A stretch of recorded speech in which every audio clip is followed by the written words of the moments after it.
Is Pokemon Japan about to reprint these 3 Sword and Shield sets? Let's get into it. Hey guys, this is Pokemonster here. Welcome back to another video.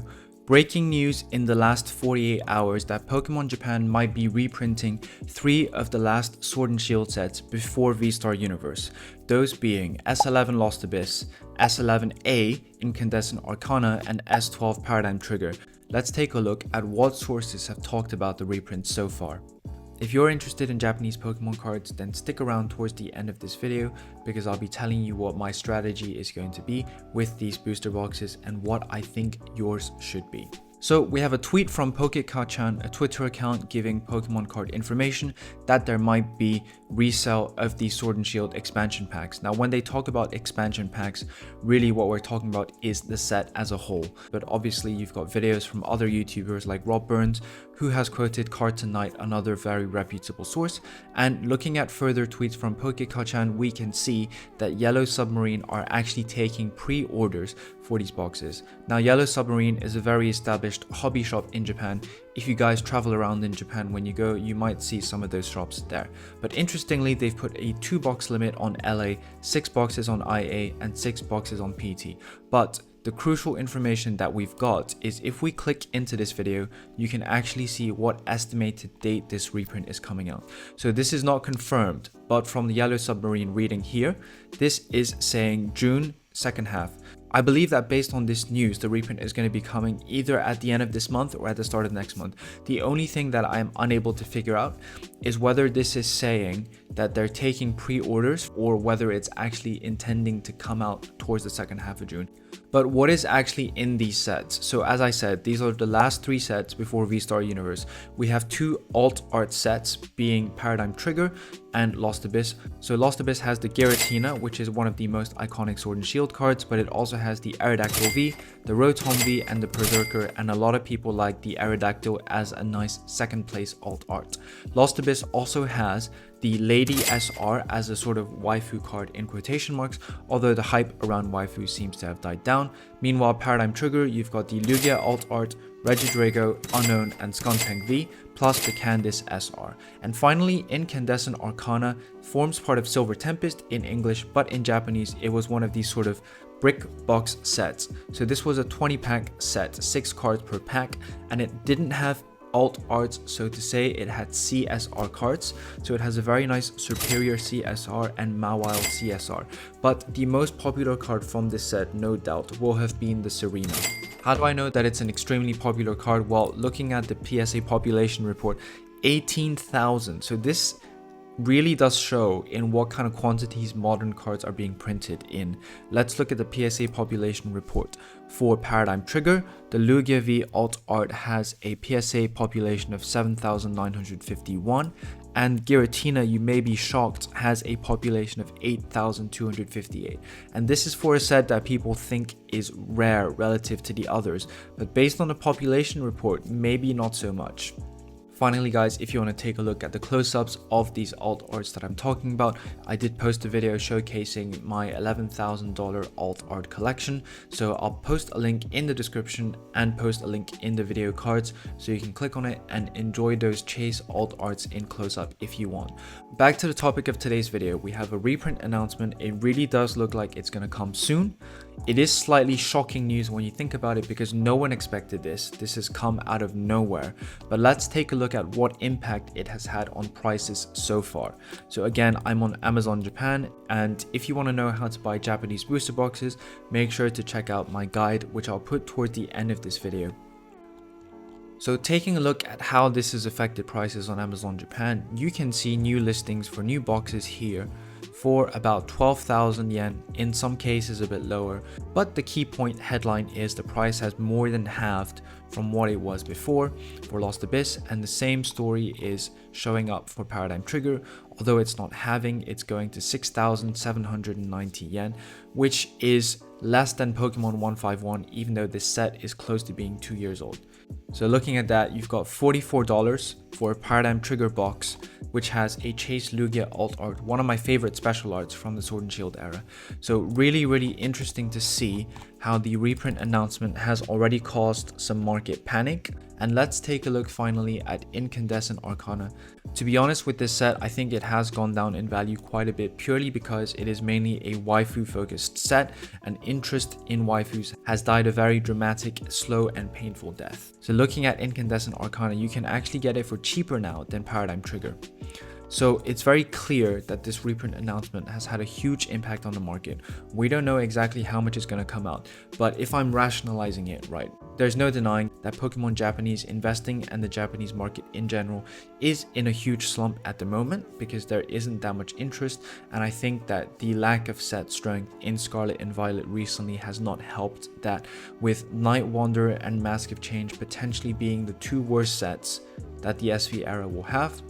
All of this has contributed to the fact that Pokemon actually might have some spare capacity at the moment to be printing these sets. Now obviously, in order to print these sets, they have to plan it months in advance, but it definitely helps with the prices that there isn't that much interest in Japanese as a whole at the moment. And the next thing I want to talk about is this reprint news a shock? Well, it is a shock in that we were not expecting Pokemon Japan to dip back into previous generations to be printing, because usually that's what the English side of Pokemon does, and most people think that Pokemon Japan are very good at gauging the market.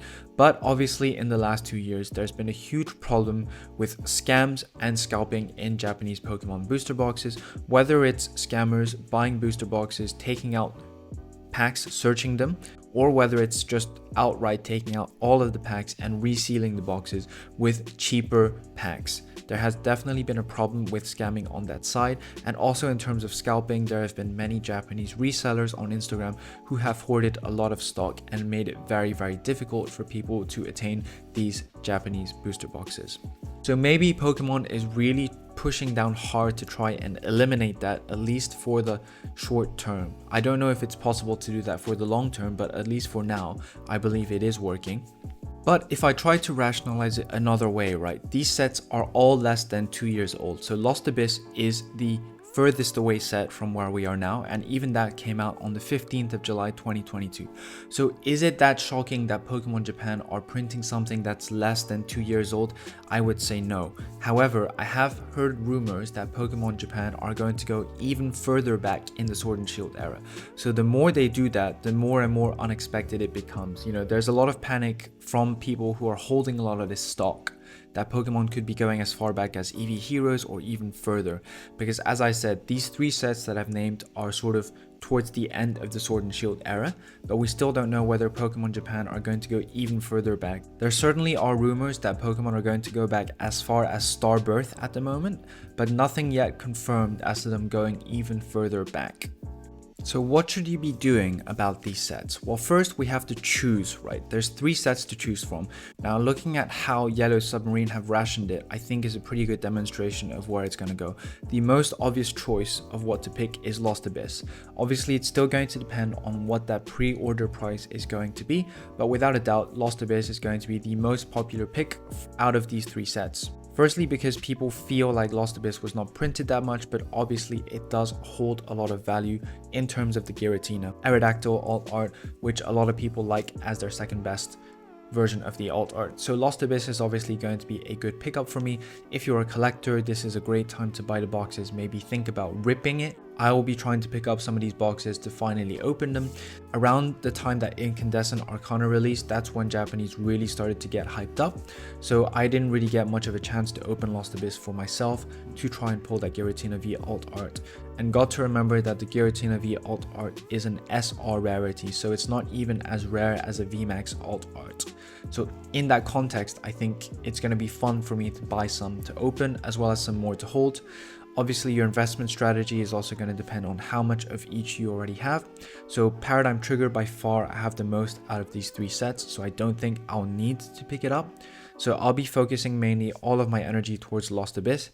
If you believe in the future potential of waifus, I personally don't, then you might want to pick up some Incandescent Arcana as well, because the set theme is really good and it is something a little bit different. Just remember that most regular Sword and Shield sets, so I'm talking about LA and PT, do not give you the same pulls as Scarlet and Violet. So you will not get 3 ARs guaranteed per box. There is no such thing in Sword and Shield, except in sets like Incandescent Arcana, where you'll be getting the CHR character rare cards. So that might be something that you want to think about if you're thinking about buying to collect or invest. I do think that the best investment out of these 3 sets is going to be Lost Abyss. It is a bit of an obvious pick, but I don't see any way in which PT and IA can outdo Lost Abyss in terms of being a good investment. If you are someone who holds a lot of these boxes, you might be a bit disappointed because you were hoping that these boxes would keep going up in price, and this reprint is going to sort of bring it back down again, as I've shown through the Amazon listings.